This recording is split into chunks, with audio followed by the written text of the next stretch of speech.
बुझाए साथियों, जिस तरह से बहुजनों के साथ जुल्म, अत्याचार, शोषण हो रहा है पूरे देश में, क्योंकि सभी को पता है जो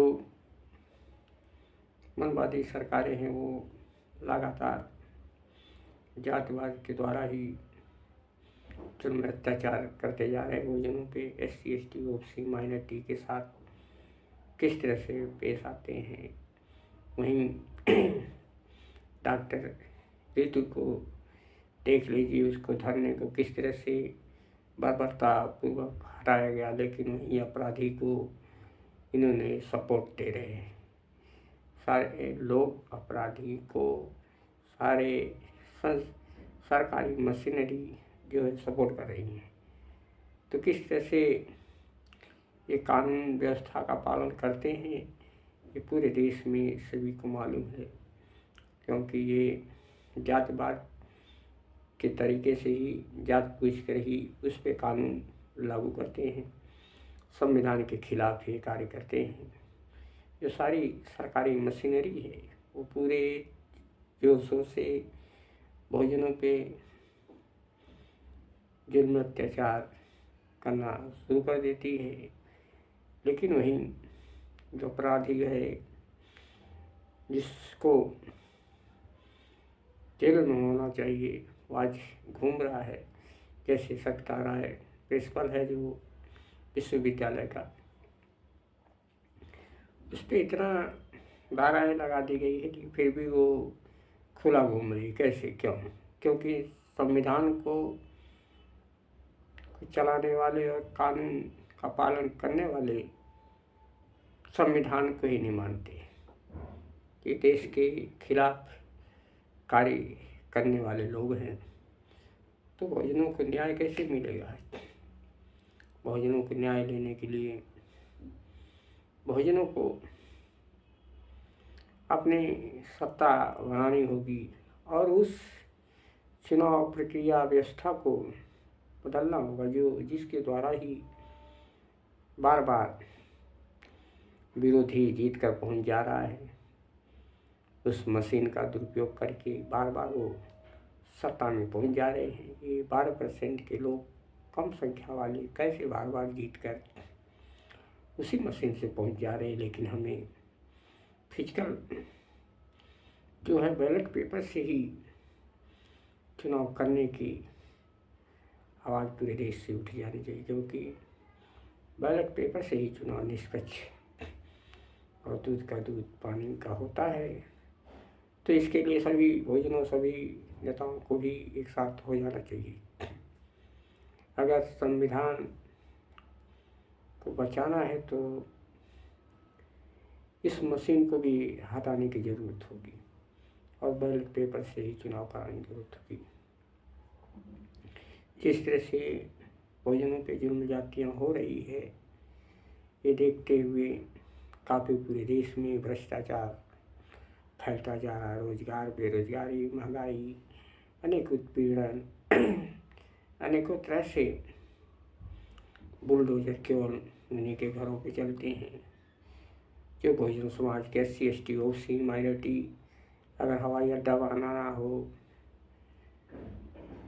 तो उन्हें SC, ST, OBC का शहर या इलाका, गांव देख कर ही उस पर ये बनाते हैं, वहाँ उजाड़ कर। लेकिन वहीं सवर्ण का इलाका हो तो वहाँ उधर से वहाँ पे नहीं ये बनाते। तो किस तरह से लोग साजिश करते हैं, किस तरह से ज़मीनों को छीनते हैं, किस तरह से मंदिर बना कर के पूरे देश की ज़मीनों को कब्जा कर रखा है, किस तरह से सभी संसाधनों को लोगों ने कब्जा किया है।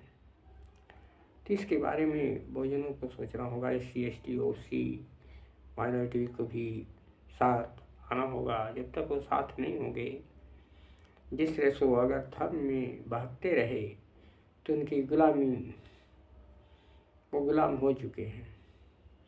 अगर थोड़ी बहुत बचा है तो 2024 से पहले वो इस पर मजबूत हो जाए, अपनी सत्ता ले लें ताकि वो उन मनवादी मानसिकता के लोगों को सत्ता से बाहर हों। तभी बहुजनों को आज़ादी, बहुजनों को सत्ता परिवर्तन में मजबूती मिलेगी। तभी इनके साथ शोषण, अन्याय, जातिवाद कम होना शुरू हो जाएगा। लेकिन जब तक लोग इधर उधर भागते रहेंगे, लोग धर्मों में भागते रहेंगे, लोग उन्हीं का सपोर्ट करते रहेंगे जो 12% के हैं, तो कैसे काम चलेगा। इसलिए उनके साथ शोषण होता रहेगा।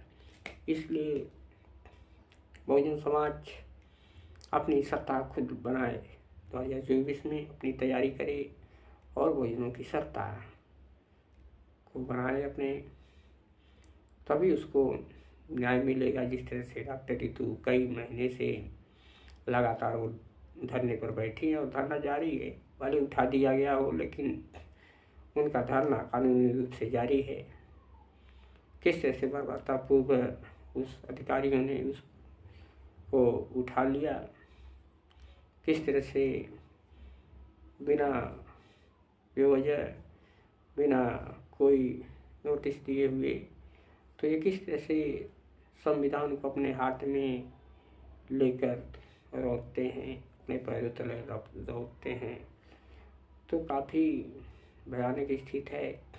इस संविधान को मानने वाले लोग नहीं हैं, संविधान का कानून का पालन करने वाले लोग नहीं, इसलिए वे ऐसा काम करते हैं और बहुजनों के साथ शोषण हो रहा है। तो डॉक्टर रितु को ये न्याय मिले, हम लोग यही उम्मीद करते हैं।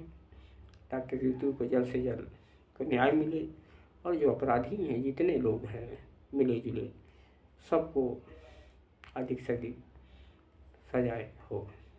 जय भीम, नमो बुद्धाय।